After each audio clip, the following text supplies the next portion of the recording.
Amigos de Players of Life, querido Maurice Collier, estoy aquí y no con ustedes por razones médicas, pero nada de preocuparse de mi parte, pero estamos con mucho entusiasmo.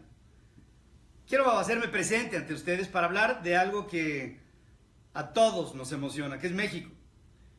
Nuestro país ha llegado, creo, y tenemos que hacer una especie de balance de dónde estamos, a dónde ha llegado el país y cuáles son las alternativas para el México de mañana. Y para ese México tenemos que hacer, en este balance, una especie como de arqueo general. De qué tenemos, de qué nos falta, que eso lo vemos más que todo el tiempo nos la hemos pasado tratando de ver lo que nos falta en este país, pero no lo que nos sobra. Y pienso que por ahí debemos de empezar. Decir que este país ha entrado en corrupción, ha entrado en un proceso de impunidad, ha entrado en un desgobierno, ha entrado en un desorden, ha entrado en una injusticia, ha entrado en un descreimiento de unos con otros, ha entrado en un callejón muy oscuro y muy angosto que habla de la imposibilidad de hacer las cosas. Nos han hecho creer que crecer al 2% es mucho. Nos han hecho pensar que un salario mínimo de 6,000 pesos mensuales nos alcanza para vivir y para mantener a una familia con esposa y 3 hijos. Nos han hecho pensar que el concepto de bienestar es uno muy corto, muy pequeño, y nos han hecho irnos por el lado de lo mínimo, como el salario, y no por el lado de lo máximo, como la pretensión que podríamos todos tener en función de lo que a México le podemos dar y de lo que México nos puede dar a nosotros. En ello, creo que lo primero que necesitamos es una administración eficiente. Yo no puedo entender si una persona, un potencial CEO de una compañía tipo Nestlé o tipo Exxon va y presenta sus cartas credenciales como director de una organización de miles de millones de dólares.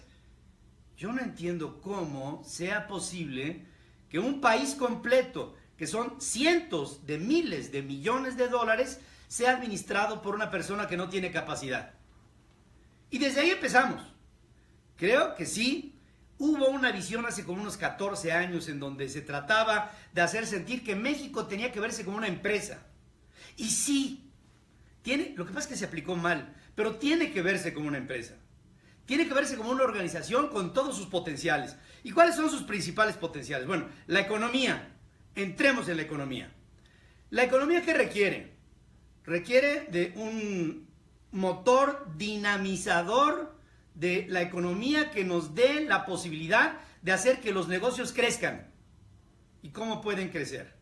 Bueno, en base a una relación fiscal que se tenga con el gobierno para que las empresas trabajen para el país, pero también para que las empresas crezcan. Hoy, como tenemos las condiciones, para los que son sujetos de un proceso fiscalizador, se paga para pagar el fisco, se trabaja para pagar el fisco, mas no se trabaja para hacer crecer a las organizaciones. Y este proceso inquisitivo ha venido a deteriorar de una manera muy grave a las empresas mexicanas y a las empresas que invierten en México. Sí, tenemos que pagar impuestos, pero esto tiene que ser justo, debe de ser equitativo y también debe de ser simplificado. No se trata de un rocket science, se trata de hacer sentir a las entidades productivas que las entidades organizativas necesitan lo mínimo para hacer operar al país con lo máximo para hacer producir a lo que en entidades productivas tenemos. Y entonces tenemos que ordenarnos a todos, a los que estamos formales y a los que están informales. Y la informalidad tiene que pasarse a la formalidad, porque la informalidad paga impuestos. Lo que pasa es que no se recibe en la Bolsa de México, se recibe en los bolsillos multiplicados de estructuras burocráticas que reciben el dinero, que es muchísimo, y que le quita potencia a México, porque entonces recarga en los que sí estamos fiscalizados toda la responsabilidad. Ahí hay un principio de desequilibrio. Y otra cosa mucho más importante, hacemos sentir legalmente que la informalidad es algo aceptable. Y cualquier relación informal de un Estado debe de ser rechazada. Hoy, el 60% de la población es aceptablemente tolerada, permítanme la redundancia, bajo un principio de oscuridad en la ley que hace que unos no paguen. ¿Por qué? Porque son pobres. ¿Por qué? Porque están desorganizados. ¿Por qué? Porque están desprotegidos. ¿Por qué? Porque son víctimas de una autoridad burocrática que por una forma coercitiva les cobra por fuera. Tenemos que arreglar a la reforma fiscal y tenemos que incentivarla para que haya deducibilidad en investigación, en ciencia, en innovación, en inversión, en prestaciones laborales. Y sobre lo laboral, un concepto que tenemos que cambiar. Ya, la ley laboral. En México la ley laboral no sirve, porque no estimula al empleador a emplear empleados. Porque cada vez que emplea a un empleado, tiene y sabe que tiene que enfrentar toda una serie de vericuetos legales que le impiden ganar un caso, por ejemplo, de un mal trabajador, cuando éste va ante conciliación y arbitraje y demanda sus derechos laborales. No quiero con esto decir que los derechos laborales no deban de existir, no, por Dios.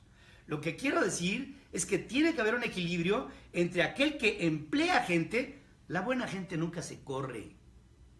Se corre a la mala gente, a la que no está capacitada, a la que no quiere trabajar, a la que no es ordenada, a la que no es hábil, a la que no es inteligente. Y por lo mismo, entonces tenemos que cambiar a la ley laboral y debemos de meterle a los sindicatos una nueva observancia que les permita hacer lo que no son. No son transparentes. No voy en contra del sindicalismo. Voy en contra de los líderes sindicales que, a pesar de todo, el desgobierno que hay dentro de él, sí tienen la suficiente organización para hacerse inmensamente ricos con su camarilla en torno a él. No, los sindicatos están bien. El principio sindical, hombre, tiene una historia, desde los mártires de Chicago hasta la fecha. Por Dios, eso no hay ni que cuestionarlo. La manera de interpretarlo es lo diferente. Lech Walesa me decía, cuando vino a México, no puedo entender a tu sindicalismo. Y claro, se entiende cuando se aborda la ley laboral y se entiende que la ley laboral está mal diseñada porque es populista y no atiende a las reglas claras de una relación entre el obrero y el patrón, o más bien dicho, entre la empresa y el trabajador. ¿A quién le conviene como trabajador que una empresa sucumba? Que una empresa quiebre, que una empresa no crezca. En la medida que crece, creces con ella. Y entonces entramos a otro proceso, que es financiero, que es la parte de la bursatilización de las organizaciones productivas en México. ¿Saben ustedes por qué no hay empresas cotizando en bolsa? Porque no hay transparencia en las empresas. Porque la ley impide que haya transparencia. Y los empleadores, los dueños de las empresas, se dan cuenta de que es mucho mejor ir por lo oscurito y no bursatilizar. Es decir, no socializar al capital de tal manera que se reparta la riqueza en México.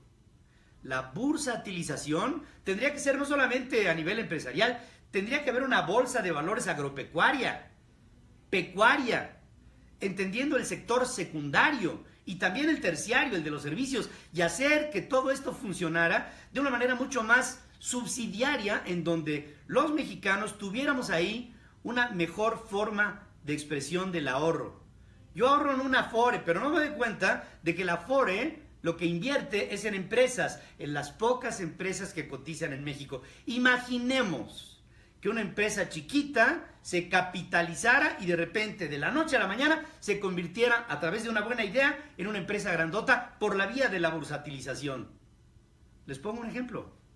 Facebook. Facebook se convirtió entre una organización pequeña que comunicaba a la gente vía pública en una primera emisión de bonos de 100,000 millones de dólares. Es decir, en una salida a la bolsa tuvo más recursos que la mitad de todas las reservas que tenemos en Banco de México. Y así nos vamos. Tenemos que hacer de México un país, y tenemos que definirlo, si sigue siendo un país precapitalista o si vuelve a el camino que empezamos a vivir ahí en los finales de los 40, después de la guerra, principios de los 50, cuando tuvo México la vocación de ser capitalista. Y yo no digo que el capitalismo sea la panacea, no. Lo que digo es que un capitalismo subsidiario, metido en la bursatilización, con reglas laborales claras y reglas fiscales perfectamente definidas, nos darían un marco general para incentivar a la inversión. Y entonces, ya con capitales convencidos de que los macro de la economía están resueltos, vayámonos al marco central que a todo esto animaría. Seguridad, justicia y buenas prácticas legales. Seguridad. Un Estado que no le puede dar seguridad a un país no es un Estado. Tenemos que dar seguridad. Y si en este momento no la tenemos, es porque el Estado, entendido como gobierno y pueblo, tiene a un gobierno inmiscuido en la inseguridad porque se liga con la delincuencia y el narcotráfico. Y entonces es imposible que si desde arriba la pirámide no baja hasta donde debe de accionar a lo que tendría que ser un ejercicio estricto de la justicia, entonces no podríamos avanzar. Imaginemos a este país con un capital socializado. Imaginemos este país con una justicia impartida. Imaginemos este país con una voluntad que desde arriba organice e invite y entienda a las organizaciones productivas. Llegaríamos, creo, a hacer algo que resultaría mágico. Llegaríamos todos a voltearnos a ver unos a otros. Los que gobiernan y los gobernados. Estos confiando en estos y los gobiernos confiando en los gobernados. ¿Saben ustedes por qué no crecemos? Porque no hay confianza. Y si no hay confianza, no hay la base para crecer.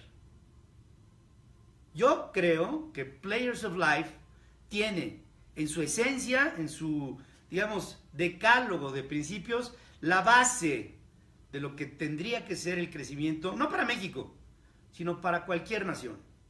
Que hoy, en este mundo global, de tantas comunicaciones, de tanta interacción, de tanto comercio, de tan fluido, con todos los muros que se tratan de elevar, de todas maneras pienso que la base está ahí claramente definida. Ordenemos a este país. Ordenémoslo y démosle leyes muy sencillas y proactivas, para que de ahí en adelante haya un capital que crea en el trabajo y un trabajo que crea en el capital. Si podemos crear este creimiento, podríamos entonces entendernos y darnos cuenta de que si todo esto lo aplicamos, daremos como resultado uno, que se me hace fundamental. Generaremos trabajo para que el empleado gane bien. ¿Y saben qué es lo que le falta a México? México genera X número de millones de mexicanos en el tiempo. Si el país no tiene la capacidad para ese número de mexicanos que están haciendo para darle un trabajo, el país está en déficit. Si el país tiene una sobreoferta de empleo para los mexicanos que van haciendo, empezaremos a ver una migración de gente que atraiga México como una fuente de empleo productivo y subsidiario. Y entonces cambiaremos al país. Pero por lo pronto, así como está, no podremos avanzar hasta que la sociedad mexicana sacuda a este país y haga estos cambios sustantivos que aquí trato de sintetizar en las menores palabras posibles, para hacerles sentir que en México se pueden lograr las cosas. Todo depende de ti. Y entonces, si logramos que México genere millones más de empleos de los millones de mexicanos que nacen, En ese momento habrá un flujo de migrantes que lleguen a nuestro país porque hay oferta de empleo. Ahora, ¿tenemos el potencial para hacerlo? Claro que lo tenemos, por supuesto que lo tenemos. El asunto es que el país está desordenado. Y si podemos tomar la parte legal, laboral, la parte legal fiscal, la parte legal financiera y darle verdaderamente un sentido capitalista y subsidiario a las condiciones que hoy tienen a México en un estado de indefensión, con un crecimiento inercial, en ese momento vamos a cambiarlo todo. Ahora, me preguntarás si es posible. Por supuesto que es posible. Claro que es posible. Nos han hecho sentir que es imposible. Pero el país tiene grandes ventajas, enormes cualidades, maravillas naturales, enorme extensión. Miren que se los digo, ahora que estoy recorriendo el país por todas partes. Lo que nos falta es lo que nos sobra. Pero todo depende de ti. Depende de mí y depende de todos. Creo que este mensaje me deja satisfecho ante ustedes, que son elementos decisores de la economía mexicana y también elementos decisores de su vida. Por eso son players of life, porque hacen de su vida un juego divertido y productivo. No me queda la menor duda. Maurice, de nueva cuenta, con mi corazón, sabes que estoy contigo.